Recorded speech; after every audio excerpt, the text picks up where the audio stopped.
Hello guys, स्वागत है आप लोगों का हमारे YouTube channel the art John web classes में। जैसा कि हम लोगों ने आपसे अपने इंट्रोडक्शन वीडियो में कहा था कि जल्द ही हम अपना 12th क्लास की पॉलिटिकल साइंस की फर्स्ट बुक का फर्स्ट चैप्टर आपके सामने लेकर आएंगे और इसी के साथ हम लेकर आए अपना फर्स्ट चैप्टर। मैं आपसे चैप्टर डिस्कस करूँ इससे पहले बताना चाहूँगा कि राजनीति विज्ञान यानी जिस सब्जेक्ट को आप पढ़ रहे हैं वो है क्या।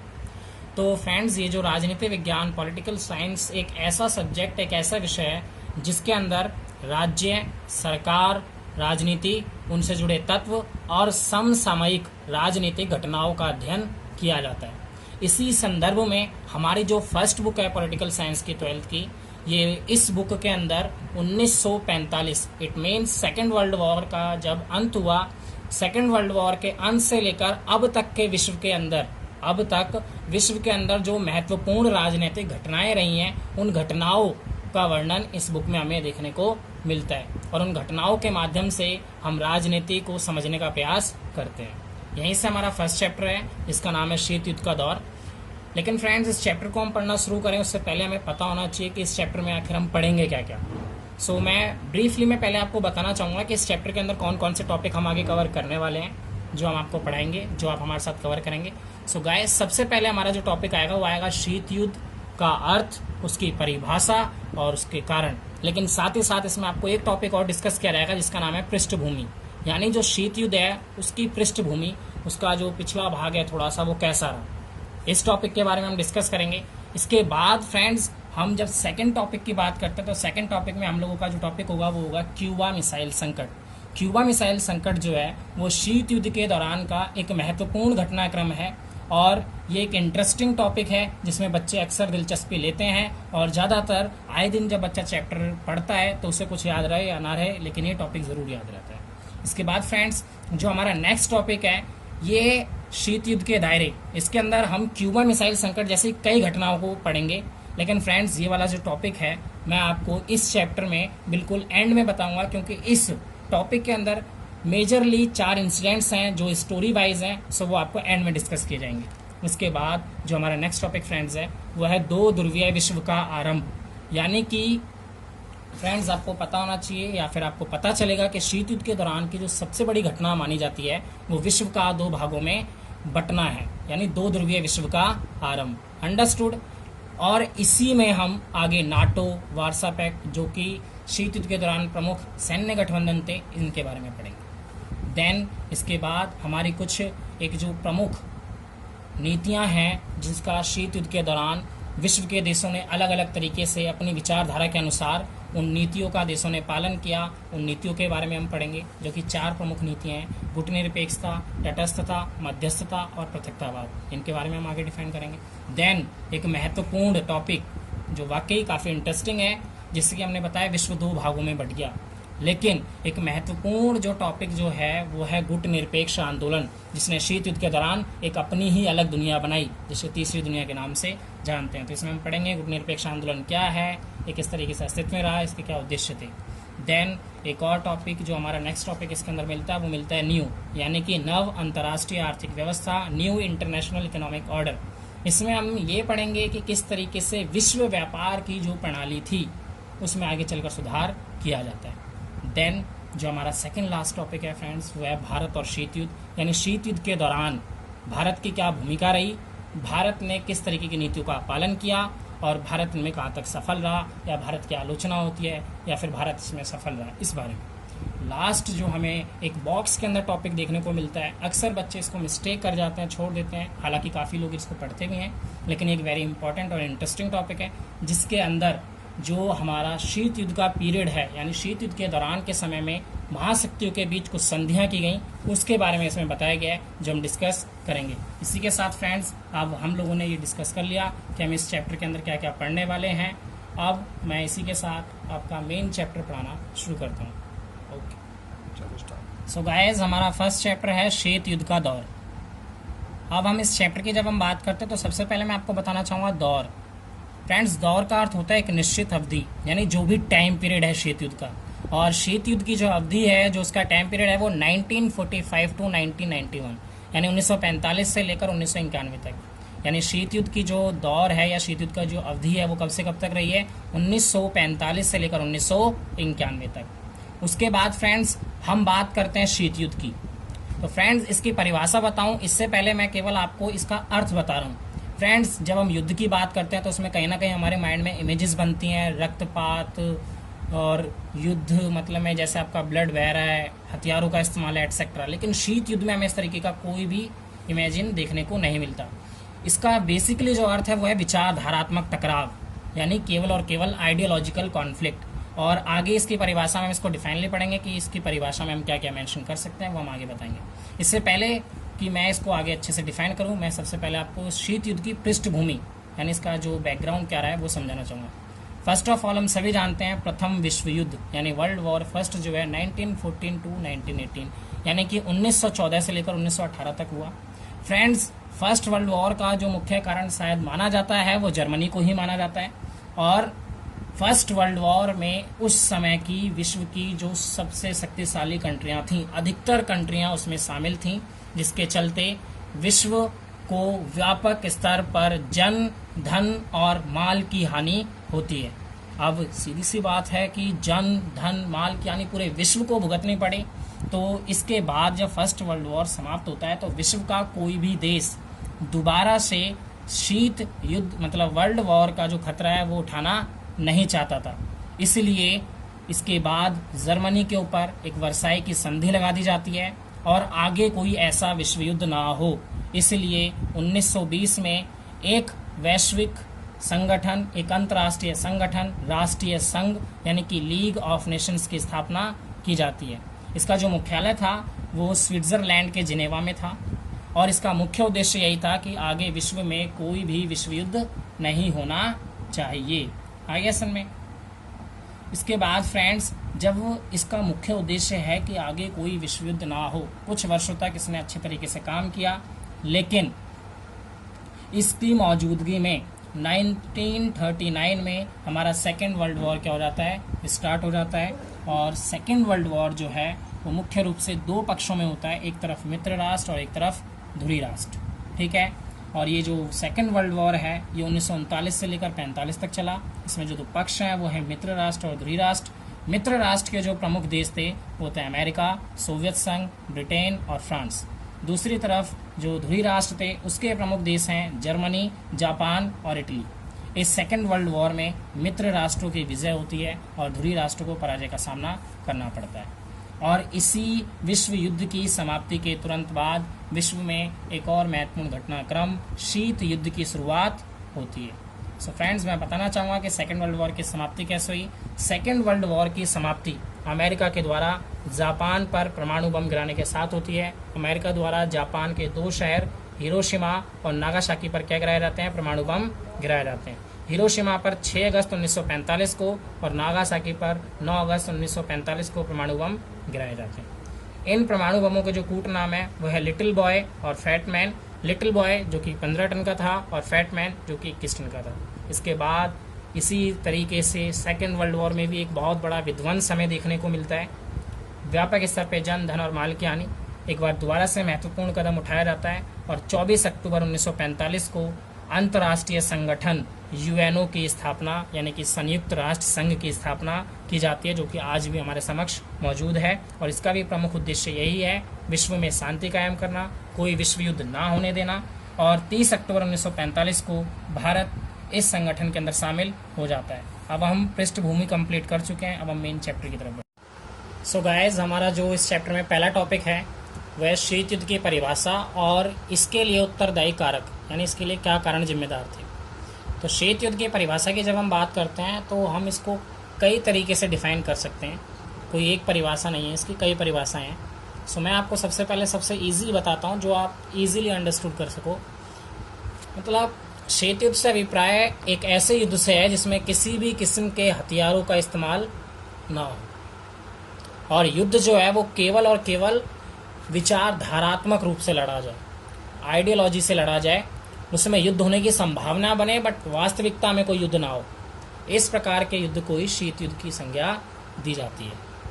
इसके अलावा दूसरी डेफिनेशन जो आप फॉलो कर सकते हैं जिसमें आपको थोड़ा एक अच्छा लगेगा, वर्ड लैंग्वेज अच्छी है, कि अंतर्राष्ट्रीय स्तर पर दो या दो से अधिक महाशक्तियों के बीच तनाव एवं संघर्ष की श्रृंखला का जारी होना ही क्या कहलाता है? शीत युद्ध कहलाता है। और ये जो अवस्था होती है वो युद्ध रहित होती है, इसमें कोई वास्तविक युद्ध हमें देखने को नहीं मिलता। ये आप दो डेफिनेशंस फॉलो कीजिए। इसके बाद जो शीत युद्ध है वो मैं अवधि आपको बता चुका हूँ, 1945 से 1991 तक है। शीत युद्ध 1945 से 91 तक चला। और ये किन के बीच में हुआ? ये विश्व की उस समय की दो महाशक्ति USA and USSR, it means Soviet संघ और अमेरिका के बीच होता है। इसके बाद शीत युद्ध के लिए कोई भी एक कारण जिम्मेदार हम नहीं कह सकते। शीत युद्ध के लिए राजनीतिक विद्वान कई कारणों को जिम्मेदार मानते हैं। हालांकि इसका जो सबसे बड़ा और जो तत्कालीन कारण था वो था अमेरिका के द्वारा जापान पर परमाणु बमों का प्रयोग। इसमें हम बता सकते हैं कि अधिकतर विद्वान मानते कि जापान जो है वो सेकेंड वर्ल्ड वॉर में आत्मसमर्पण करने ही वाला था, फिर भी विश्व को यह एहसास कराने के लिए कि वही विश्व में सबसे बड़ी महाशक्ति है, अमेरिका ने जापान के दो शहर हिरोशिमा और नागासाकी पर 6 अगस्त 1945 और 9 अगस्त 1945 को क्रमशः परमाणु बम गिराए। और इसी घटनाक्रम के साथ अंतर्राष्ट्रीय राजनीति में शीत युद्ध की शुरुआत मानी जाती है। इसके अलावा जो हम सेकंड कारण मानते हैं, शीत युद्ध का जो सेकंड कारण माना जाता है वो माना जाता है महत्वाकांक्षा, यानी कि दोनों ही देश, दोनों ही महाशक्तियां अपने आप को विश्व में सर्वश्रेष्ठ बनाना चाहती थीं, विश्व की सबसे बड़ी महाशक्ति बनना चाहती थीं, जिसके चलते इनके बीच में तनाव अत्यधिक बढ़ जाता है और इससे शीत युद्ध को बढ़ावा मिलता है। इसके अलावा फ्रेंड्स जो थर्ड पॉइंट है वो है हथियारों की होड़। अब इसमें क्या होता है कि जो महाशक्तियां हैं वो एक दूसरे से आगे निकलने के लिए बड़े से बड़े घातक अस्त्रों का निर्माण करना शुरू कर देते हैं। हालांकि वो अस्त्रों का निर्माण कर रहे हैं, उनमें अभी कोई रक्त-रंजित युद्ध नहीं है, लेकिन हथियारों के निर्माण से ही उनके बीच में जो तनाव और जो संघर्ष होता है वो और ज़्यादा गहरा जाता है और ज़्यादा बढ़ता चला जाता है। वो एक से एक हथियार बनाने लगते हैं और इससे भी शीत युद्ध और अत्यधिक लंबे समय तक चलता है। ठीक है फ्रेंड्स, नेक्स्ट पॉइंट जिसकी हम बात करते हैं वो हमारा विचारधारात्मक टकराव। इसके अंदर मैंने आपको पहले ही बताया कि शीत युद्ध का अर्थ ही है विचारधारात्मक टकराव, यानी कि दोनों ही महाशक्तियां जो हैं वो विचारधारात्मक रूप से एक दूसरे से अलग हैं। अमेरिका जहां एक और पूंजीवादी विचारधारा का नेतृत्व कर रहा है, वहीं जो आपका सोवियत संघ है वो साम्यवादी समाजवादी विचारधारा का नेतृत्व कर रहा है। यानी दोनों ही देश अलग अलग विचारधारा का नेतृत्व कर रहे हैं और दोनों ही महाशक्तियां अपनी अपनी विचारधारा को। नेक्स्ट पॉइंट हमारा गाइस है विचारधारात्मक टकराव। मैंने पहले ही आपको बताया कि शीत युद्ध विचारधारात्मक टकराव है।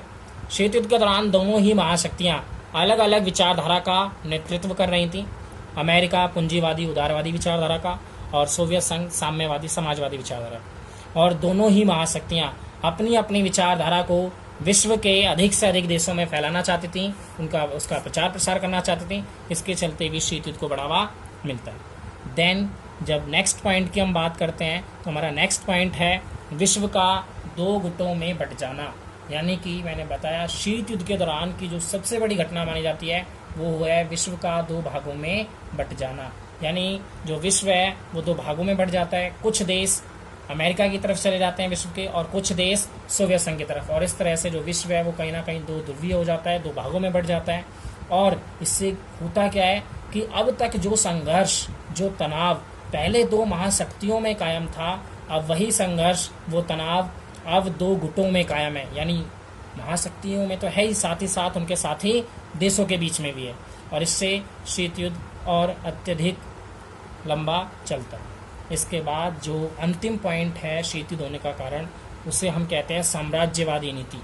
यानी जब महाशक्तियों के द्वारा अपने सैन्य गठबंधनों का निर्माण किया जाता है, यानी वो अपने संगठन का निर्माण कर लेते हैं, जैसे कि अमेरिका के द्वारा नाटो का इस्तेमाल बनाया जाता है और वार्सा पैक्ट सोवियत संघ के द्वारा बनाया जाता है। और इन संगठनों में विश्व के अधिक से अधिक देशों को शामिल करने को लेकर ये जो देश हैं वो देशों को फोर्स करते हैं, उन्हें अपने गुट में शामिल करने का प्रयास करते हैं, और इससे भी इनके बीच में तनाव और संघर्ष बढ़ता चला जाता है और शीत युद्ध को बढ़ावा मिलता है।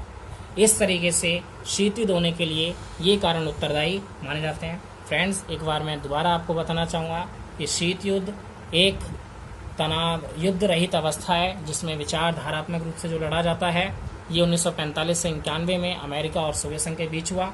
इसके लिए कई कारण उत्तरदायी हैं। तत्कालीन कारण, जापान पर परमाणु बमों का प्रयोग।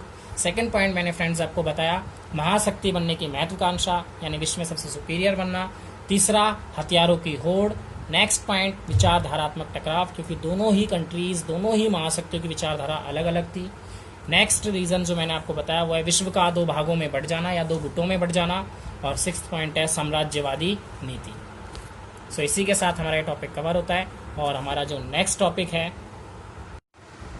हमारा नेक्स्ट टॉपिक है क्यूबा मिसाइल संकट। ये एक ऐसा टॉपिक है जिससे छोटा भी क्वेश्चन बनता है और बड़ा भी बनता है, और छोटे क्वेश्चंस तो कई बनते हैं इसमें। तो इसको हम हर तरीके से एक्सप्लेन करेंगे। पहले मैं आपको ये पूरा का पूरा घटनाक्रम समझाना चाहूँगा कि ये कैसे स्टार्ट हुआ और इसमें क्या क्या घटनाएं हुई। तो सबसे पहले क्यूबा जो है वो एक साम्यवादी देश है, जो कि अमेरिका के निकट एक द्वीपीय देश है। यानी ये अमेरिका है और इसके बिल्कुल बॉर्डर से लगा हुआ छोटा सा एक द्वीपीय देश है क्यूबा, जो कि साम्यवादियों द्वारा शासित है। यानी कि ये साम्यवादी विचारधारा का अनुसरण करता है। ये सोवियत संघ का समर्थक है। इसलिए समर्थक है, इसलिए साम्यवादी विचारधारा को फॉलो करता है, क्योंकि सोवियत संघ के द्वारा इसे आर्थिक, राजनैतिक, कूटनैतिक सभी प्रकार की मदद दी जाती है। वैसे तो सोवियत संघ जो घटना है वो 1962 की है, लेकिन इसका जो आरंभ माना जाता है वो कहीं ना कहीं 1961 से माना जाता है। वो मैं आपको समझाता हूँ बड़े से। 1961 से इसका आरंभ माना जाता है। इस समय जो सोवियत संघ के नेता हैं उनका नाम है निकिता खुश्चेव। सोवियत संघ के नेताओं को कहीं ना कहीं ये डर सता रहा था कि जो अमेरिका है वो अमेरिका साम्यवादियों द्वारा शासित क्यूबा पर कहीं आक्रमण ना कर दे। अगर वो आक्रमण करता है तो आक्रमण करने से जो क्यूबा के राष्ट्रपति हैं फिदेल कास्त्रो, इनका क्या हो जाएगा, तख्ता पलट हो जाएगा। और इस स्थिति में वो सोवियत संघ पर भी आक्रमण कर सकता है। ऐसी स्थिति में उन्होंने समझदारी से काम लेते हुए सोचा कि ऐसे इससे कैसे निपटा जाए। तो इसी के जवाब में उन्होंने 1962 में ये फैसला लिया कि क्यूबा को सैनिक अड्डे में तब्दील कर दिया जाए, उसको सैनिक अड्डे में बदल दिया जाए। और इसके लिए 1962 में वो क्यूबा में परमाणु मिसाइलें तैनात कर देते हैं। अब यहाँ पर होता क्या है कि उन्होंने अपनी संभावनाओं के चलते क्यूबा को एक सैनिक अड्डे में तब्दील कर दिया, वहाँ पर परमाणु मिसाइलें तैनात कर दी। लेकिन फ्रेंड्स, हमने बताया कि जो क्यूबा है वो अमेरिका के नज़दीक है। अब इससे क्या होता है कि क्यूबा में जब मिसाइलें तैनात कर दी जाती हैं तो इससे अमेरिका की सुरक्षा के ऊपर क्वेश्चन मार्क, प्रश्न चिन्ह लग जाता है। यानी अब जो सोवियत संघ है वो पहले की अपेक्षा ज़्यादा बड़े स्तर पर सीधे सीधे अमेरिका पर आक्रमण कर सकता है। इसके बाद लगभग में 3 सप्ताह बाद अमेरिका को इसकी भनक लगती है, यानी अमेरिका को इसके बारे में पता चलता है। और उस समय अमेरिका के जो तत्कालीन राष्ट्रपति होते हैं वो हैं आपके जॉन एफ कैनेडी। अब वो कोई भी कदम उठाने से हिचकिचा रहे होते हैं, तभी वो सोवियत संघ के जहाज जंगी बेड़ों को रोककर सोवियत संघ के नेता निकिता खुश्चेव को ये चेतावनी देते हैं कि आप क्यूबा से अपनी मिसाइलें हटा लें, अन्यथा इसके गंभीर परिणाम हो सकते हैं। अब इस सूरत में जब दोनों महाशक्तियां आमने सामने आ गई, दोनों देशों के नेता आमने सामने आ गए, विश्व के सामने एक बार फिर वर्ल्ड वॉर का खतरा मंडराने लगा। लेकिन दोनों ही पक्ष के नेताओं ने, यानी कि निकिता खुश्चेव और जॉन एफ कैनेडी ने समझदारी से काम लिया और इस संभावित युद्ध को टाल दिया। अंतर्राष्ट्रीय राजनीति में इसी घटनाक्रम को क्यूबा मिसाइल संकट के नाम से जाना जाता है। ये हमने इसकी स्टोरी की बड़े में। अब इससे छोटे क्वेश्चंस भी बनते हैं, 1 नंबर में भी पूछा जा सकता है क्यूबा मिसाइल संकट क्या है, तो वो आपको आना चाहिए कि आप इन वर्ड्स को किस तरीके से अपने अकॉर्डिंग डालते हैं। तो 1 नंबर में अगर पूछा जाए तो 1962 में क्यूबा में मिसाइलें तैनात कर दी गई और इससे अमेरिका की सुरक्षा पर प्रश्न खड़ा हुआ। इसे ही क्यूबा मिसाइल संकट कहते हैं। दैट्स